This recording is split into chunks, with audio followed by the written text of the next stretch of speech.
Match के बीच में बारिश शुरू हो गई और सारी मैचेस कैंसिल करनी पड़ी।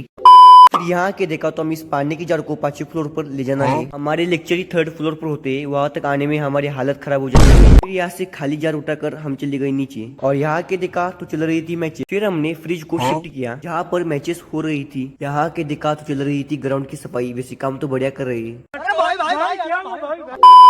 फिर अचानक मौसम बदल गया और बारिश होने लगी। हमने जैसे तैसे ग्राउंड को कवर किया, लेकिन ज्यादा बारिश होने के कारण मैचेस होंगे कल। तब तक आप वीडियो को लाइक शेयर और सब्सक्राइब करें।